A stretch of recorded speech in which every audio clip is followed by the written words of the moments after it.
Hi, my name is April Israel. I will be focusing my talk today on the 5 components of reading and how they connect to writing. I will be giving you one instructional strategy for teaching or reinforcing each of those concepts, as well as one for writing.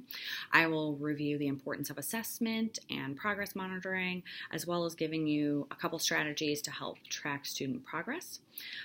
Offer you an online resource to support struggling readers and writers, and talk about some of the ways that literacy coaches and reading specialists can support students and teachers.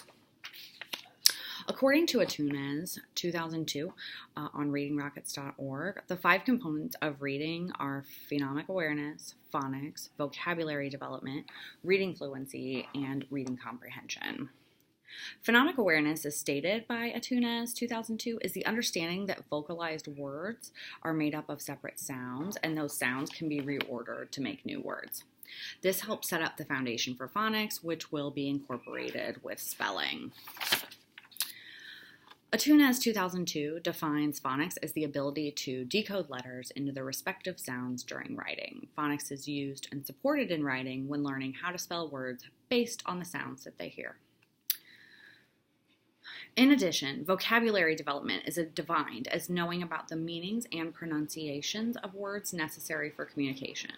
This component connects to writing because it connects with the content areas that will be used when researching a topic that they will be writing about.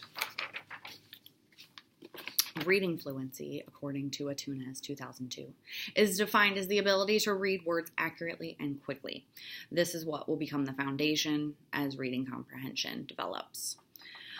She says that reading comprehension is the combination of all reading skills used to understand what the text is about.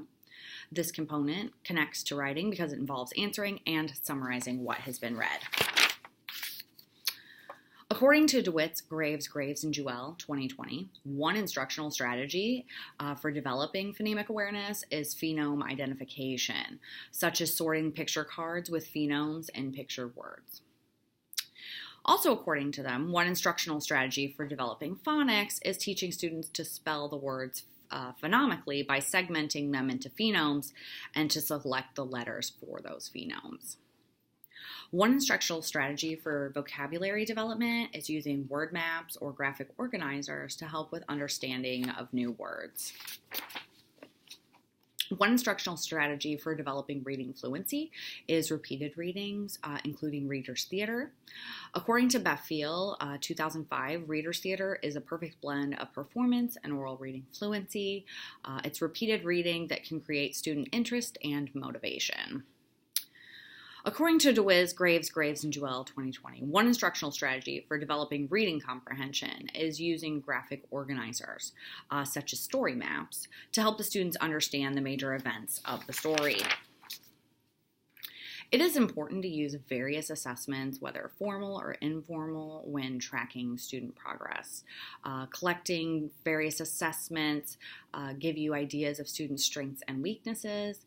Benchmark assessments are important to start with to gather data, but formative assessments are very helpful, such as quizzes or quick checks or summaries. They can be used to track student understanding after a lesson, so that way you can see what needs to be retaught.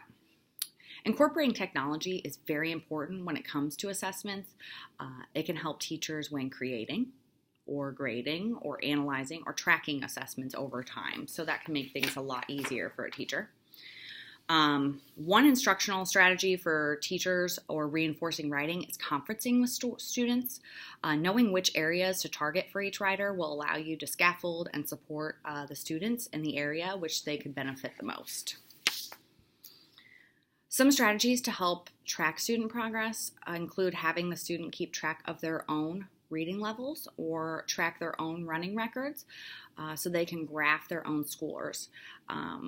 I could start, or a teacher could start with their map of growth goals to set up their own progress goals, and then they could track that over time. In addition, the teacher could use a progress monitoring tool such as FastBridge, which is an online tool, to keep them on track and make sure that they are hitting those goals. An online resource that I would like to talk about today for struggling readers and writers is IXL. According to IXL Learning 2020, IXL is a resource that is a Common Core aligned, and it adapts to students. So it's adaptable, it's Common Core aligned. It has a continuous diagnostic tool, so that way it can help the teacher to determine what students know and what they need to learn. It has lessons that are specific to the topic, such as opinion writing, text features, and those specific lessons can support students in those topics. Reading specialists and literacy coaches, they can do a lot to support teachers and students. They can create professional development. They can hold data analysis meetings, such as data days. They can provide resources to teachers to help differentiate their instruction or properly provide interventions. Each of these will help to support students through supporting the teachers. In addition, reading specialists and literacy coaches can support students by helping them to administer literacy assessments, help them with interpreting data, and help the teachers group into groups, whether it be strategy groups, reading groups, etc. So today, we talked about the 5 components of reading. We talked about some strategies to help us with those. We talked about assessment and progress monitoring and its importance, and the things that reading specialists and literacy coaches do for us. So thank you so much for listening, and have a great day.